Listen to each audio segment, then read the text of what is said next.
Shalom. Giving all praises to Yahweh Ba'ashem Yahushai. The honors to my teachers, the apostles, and elders of Great Millstone. Yahweh Ba'ashem Yahushai Barakatam to the hopefully elect. And this is just real quick because I saw this video by this guy, the Angry Prepper. I've done videos based off his videos before. And like I said, I was watching this video and he was basically going into how to prepare for another Great Depression. All right. But he had mentioned a few things that, could be filtered through the scriptures because, matter of fact, I'm going to get this in 2 Timothy. Because ultimately, what's getting ready to happen out here, it's Yahweh Ba'ashem Yahushai. Because as the scriptures say, when evil comes to a city, is it not the Lord doing it? Roughly paraphrasing it. All right. And also as the scriptures go into how the Lord, he's mingling a perverse spirit in Egypt, talking about America. All right. And it's just a matter of time before Yahweh Ba'ashem Yahushai, man, he puts it on the minds of these people to lose their shit, man. And that's what we see slowly but surely is going on, with all these what do you call it, smash and grabs that's been going on in all these different places. You got out there in Portland, if I'm not mistaken, they got the police out there basically telling people that, hey man, because I was reading something about how I think they're defunded, the police department is defunded or something like that. So a lot of them are and not only that, because you got, of course, all the mandates, and I'm talking about in other places in general, you got the mandates going on with the Vanessa. So a lot of these guys that are, these law enforcement and these EMT workers and nurses, a lot of them are quitting and leaving the jobs, right? And going back to Portland, due to that, a combination of all these things that's going on. The police department is basically telling people that, hey man, you're pretty much on your own because we're short staffed. We can't do anything. Because there's been like a surge in robberies and things of that nature, and it's getting so bad that some places, I think it's California if I'm not mistaken, but in some places, some places is getting so bad that they're like changing up laws to where, damn, I forgot what it was. Because with certain crimes that were committed, the police will go out and take care of business or whatnot. But like I said, it's getting so bad now that certain crimes that's committed, they're pretty much set it up to where they're how do you say it, lowering their standard to what the crime is. So like, just see if I can give an example real quick. All right, so let's say, like, using one of these examples with one of these grabbing smash and grabs that's going on, right? Let's say it's they come in and rob the place, and they rob for $100,000, right? Before, you would have the police come out and let's just say this would be something of a concern, something that they actually took serious. They had the police come out and investigate and all that stuff, right? But now, like I said, it's getting so bad, they're setting it up to where they're changing laws up, right? To where if it's under a certain amount, then pretty much they wouldn't take too much, they wouldn't really take it serious, because again, that's how bad it's getting, right? So let's say, like I said, $100,000, they come in and rob they rob the place. They steal $100,000 worth of jewelry and things of that nature, right? But like I said, they don't take it serious because it's not the new standard is it has to be you know, uh, just thinking of a number, 500,000. You know, if it's not under $500,000, you know, worth of items stolen or you know, property damages or whatever, then they're not really going to take it serious, right? You know, so like I said, even if they come in and you know, $100,000 worth of you know, stolen goods and you know, property damages and all that stuff, they you know, they don't really. That's pretty much a petty crime now. If you can see where I'm going, if you can understand what I'm trying to, the point that I'm trying to make, because again, that's how bad it's getting. All right, crime rate is you know, is just going through the roof in a lot of places. And like I said, Portland being an example, man. Hey, a lot of these police departments, they're like, man, hey, listen, man.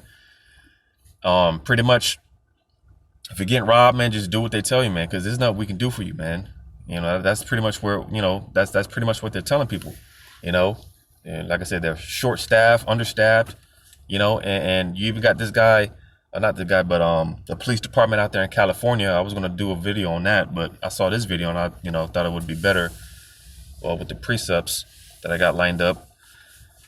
This guy, the police department, what is it, the LAPD or whatever? They're pretty much talking about how people that want to come and visit California, they're telling people pretty much don't visit, man, because it's bad, you know. And you know, they should have told him, hey, listen, man, we can't protect you. All right.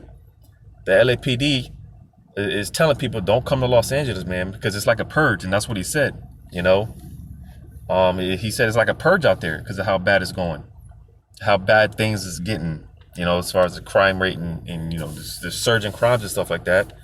Which, hey, we you know, we've been telling you that, hey, man, soon America's gonna be like, it's gonna be like a purge out here, man. Just total anarchy. All right, these people are gonna revert back to a beast state, man. Just brute beast out here. It's gonna be a dog eat dog world out here, man. You know. So, and also because I saw something about how, hey, man, I saw a brother did a video. I think it was a farmer. She was pretty much warning people that of what's going on out there in California. How, hey, out there in California, man, and I'm sure this is going on in other places, but basically, hey, people that are shopping, man, you got other individuals, man. They're standing by and they're, you know, people are being stalked, you know, and you know, you got these guys, man. They're watching these people that are shopping, right, and following them to their home, you know, and basically they're just waiting on the right time to strike, you know, and you know, take all their shit, man. Because again, that's the times that we're coming into, you know.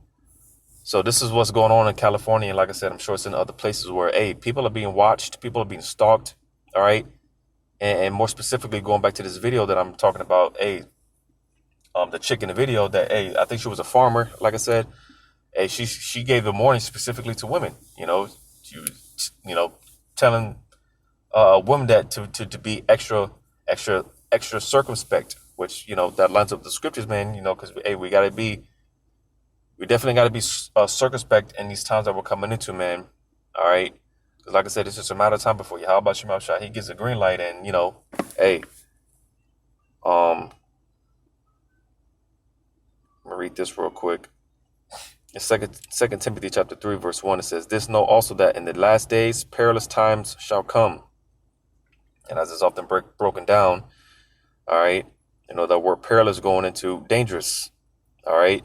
And when you part of the definition, when you look at this word perilous, it goes into some of the definitions. It'll tell you harsh, fierce, savage, all right. Because again, hey, these people, man, they're not going to give two shits about anyone or anything. It's going to be a thing about survival. All right. You know, everyone is going to be every man for himself, man. And this is why, again, you know, the importance of a woman getting under the vibration, the hedge of protection of a man, you know, and more so specifically an Israelite man, a man in this truth. All right. You know, because then, man, if you're caught out there by yourself and without no protection, then you're not going to make it out here, man. It's going to be bad out here. You know, when you read on down in this in this same chapter, man, it talks about how people, it talks about how people, man, they're just gonna be, people are gonna be It says for verse 2, it says, for men shall be lovers of their own selves, right? Because like I said, hey, in that day, it's going to be all about me and mine's, survival. Like I said, getting, everyone's going to be getting it in, trying to get it for themselves, man. It says covetous, right? Like I said, people are being watched, people are being stalked, at the grocery stores, supermarkets and things of that nature. They're being followed back to their homes, right? And like I said, it's just a matter of time before, hey, man, these lunatics, man, these psychopaths, the Lord gives them the green light. The Lord gives these demons, these spirits on the left hand, the green light, right? But what I was looking for was here in verse 3. It says, without natural affection, all right? Because there was a point in time where people would look out for one another, help one another, you had, people opening the door one another and actually, speak and, hold a conversation. Well, now we're in the days where, hey, man, you can't look people in the eyes without, some shit popping off, man. We're just in very, very different times, man. You can't, I know it happens to me a lot, man. I'm sure it happens to other people, because I'll be wanting to, if I see, let's just say I'm in the grocery store and I see a chick, man, she's trying to get something off the top shelf, naturally I'm just, I'm going to want to help her out. But like I said, man, we're in the times now where I'm just like, man, I don't, I'm not even going to take the risk. She might accuse, or she might get mad, or, she might scream feminist or whatever, man. All right. So, a lot of times, man, I see someone that's in help or see someone that's in need, man. I just, look the other way, man, because I don't want to get in nobody's business. I don't want no problems with no one, And again, that's the days that we're in, man, where, that natural affection, man, like I said, everyone's about themselves now, but even more so when all hell breaks loose and, there's no goods, there's no food, right? The shelves are empty. All right. Like I said, hey, everyone's going to be in that state of, hey, I'm, getting it in for themselves, So I'm going to play some of this video. Okay, YouTubers, this is the Anger Prepper. So today's video, we're going to talk about how to prepare for the next Great Depression. So, the next Great Depression, guys, could be right around the corner. It could also be 5-10 years from now. Being that everything that is going on and the fact that it seems like the stock market today is ran on fear. So every time they mention something scary, fucking people pull their money out like a bunch of bitches. Not the point of the video. Point of the video is how to prepare for the next Great Depression. Now, for those of us that know about the Great Depression, you can skip this part, but the Great Depression, guys, in 1929 was a sudden drop on a Thursday morning, if I'm not mistaken. It caught everybody off guard, even though that there were signs that people ignored. And people, I mean the finance guys, they ignored the signs. It happened, the market dropped. Now, we are looking at another Great Depression, but it's going to be a soft landing Great Depression. So it's not going to be a sudden drop. It's going to lead into the Great Depression. The market's going to drop down steadily right into the depression. And I mean, we're going to see major drops, but nonetheless, it's going to be sort of like a step down into the depression. So once we get there, a Great Depression, let's say in 2024, 2025, is going to make the 1929 look like a hiccup. Simple as that. We have double the amount of people in this country. We have bigger cities as well. We have more people that are going to be out of work than ever, and the government's not going to be able to sustain all of those people out. Yeah, because you got a humanitarian crisis going on in all these different nations, these different countries, where pretty much, hey, like I said, pretty much people are on their own, man. No help from the government, right? People are families are selling their daughters off to for food. Work. So in turn, we're going to have pandemonium and chaos because of this. And now the pandemonium chaos is not going to start right away. That's going to take a little bit. But nonetheless, once it starts, it's on. So how do we prepare for that? Now, there's a lot of things we can do. One of the things we can do, and I said this before, is canned goods. Make sure you keep... So he starts going into, prepping and, all that stuff. When, as I always say, man, we're spiritual preppers. While everyone else is, physically prepping, we're spiritual prepping. All right. But I'm going to get this real quick, going into this, pandemonium and chaos, right? Because like I said, hey, it's just a matter of time before Yahweh Shema Shai gives a green light on these spirits on the left hand, man. Because these people, man, they're demons, man. They're through. They're finished. All right. There's nothing but demons plaguing these people, and you can see it, man. If you're walking around with that spiritual eye, you can see the demons on these people, and it's just a matter of time before the Lord flips the switch. But I'm gonna read this in Matthew chapter 24. Matthew chapter 24.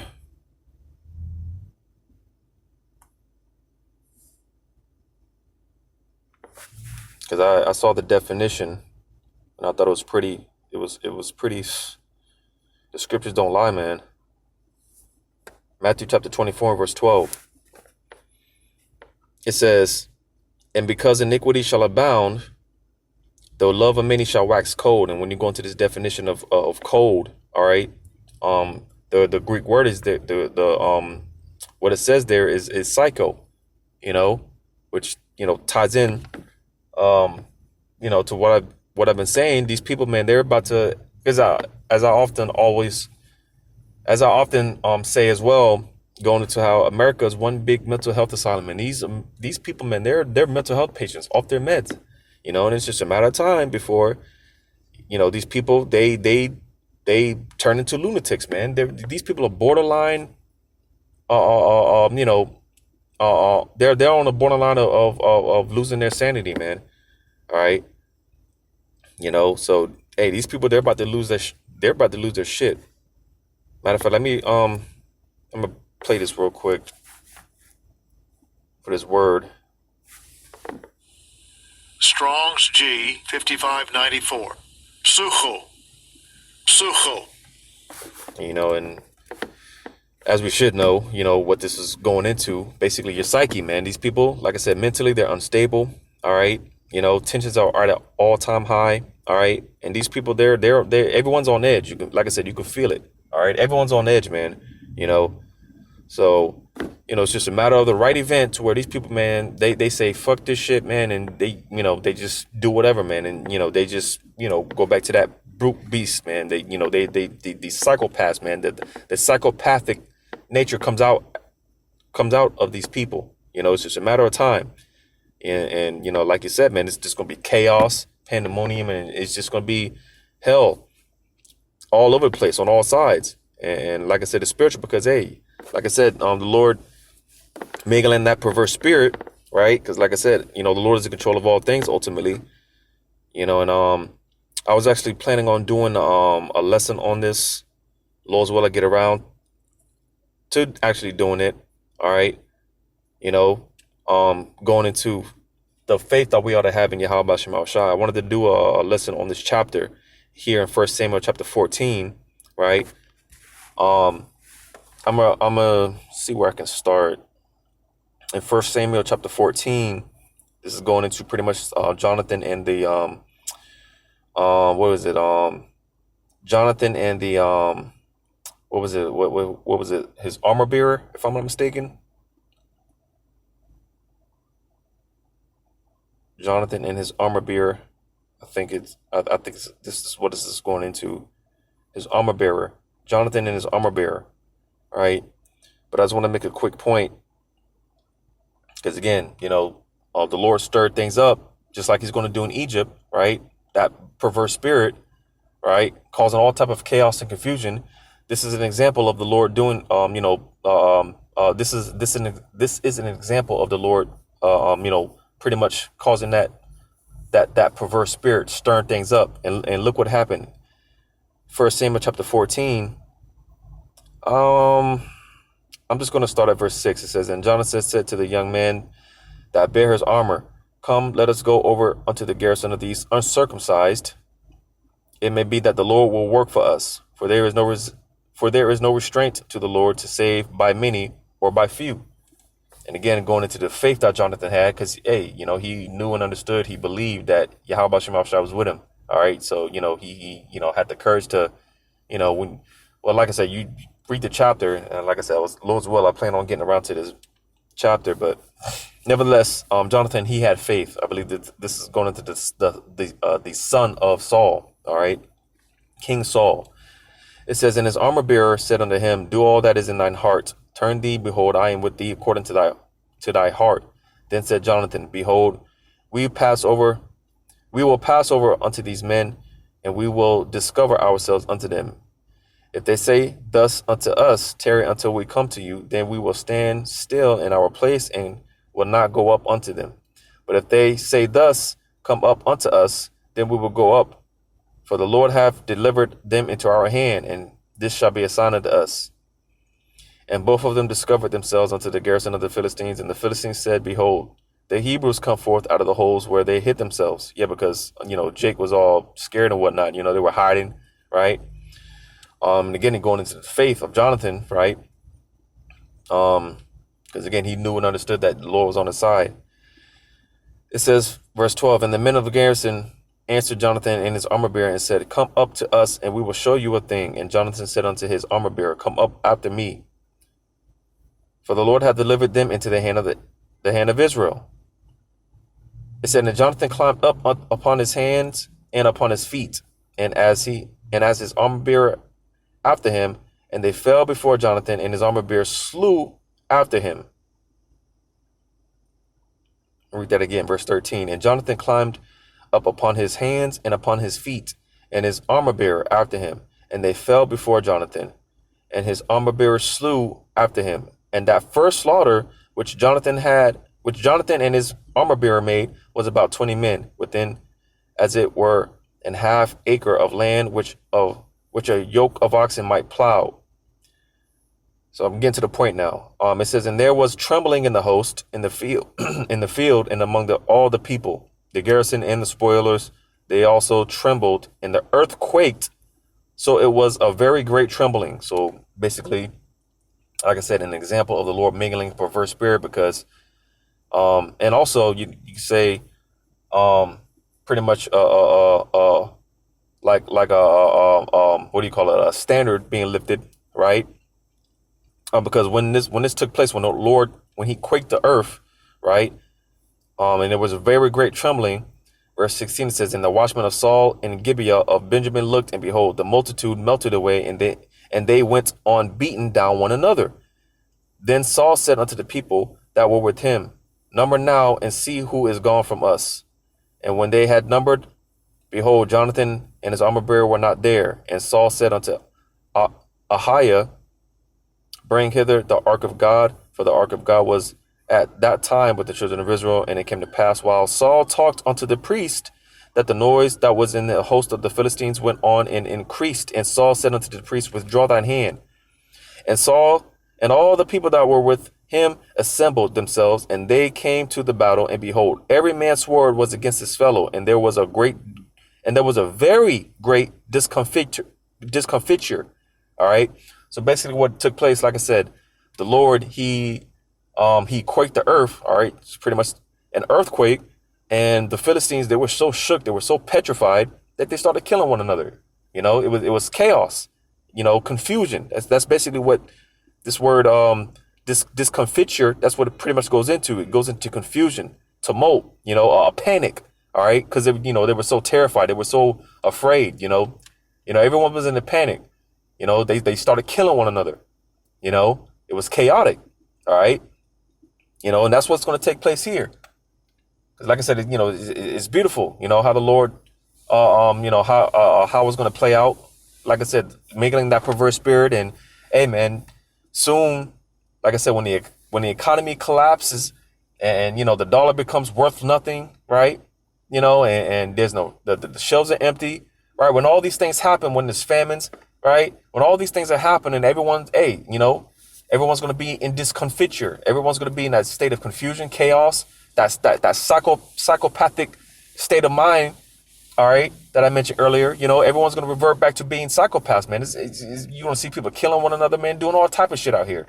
It's just going to be chaos and confusion, So, hey, this is call halal Yahweh Bashem Al Shai. And you see, this is why the men of the Lord are going to stand out, because they're going to be sane, they're going to be stable, all right. Their head is going to be on their shoulders, man. They're going to be straight. And there's going to be a clear difference who the Lord is dealing with and who the Lord's not dealing with. While everyone else is out here running around like a chicken with his head cut off, all right, the men of the Lord, they're going to be sane, man. They're going to be sober. all right, and laughing at you people, if anything, the men of the Lord, they're gonna be laughing at you people, man, you know. So yeah, man, just an example of, like I said, the Lord, hey, mingling a perverse spirit, causing all type of confusion, chaos, and like I said, soon you're gonna see people killing one another. It's gonna be some shit straight out of a movie, man. People running over one another with trucks and tanks and all type of stuff, man. People throwing each other off buildings. It's gonna be a purge-like setting out here, man. Hey, so this is what's getting ready to take place. This is what's getting ready to happen. You can expect these things to happen more and more, and you can expect these things to, get more intensified. The more inflation, hits, hyperinflation, man, is right around the corner, man. It's going to get bad out here, man. With the more mandates, more restrictions, lockdowns, all these things, man, which is all being orchestrated, because, hey, what do brothers say all the time, man? Hey, in order for them to bring in chaos, in order for them to bring the confusion, they have to bring in chaos. So order out of chaos, But like I said, ultimately, because, you can't give too much credit to these Jobinah 24s, man. Like I said, ultimately, Yahweh Shem Shai, he's the one that's orchestrating all this. All right. So hopefully this is edifying, giving all praises to Yahweh Shem Shai. Double honors to my teachers, the apostles and elders of Great Millstone. Yahweh Shem Shai Barakadam. To you sincere believers, to the hopefully elect, Lord's willing. Until next time, Shalom.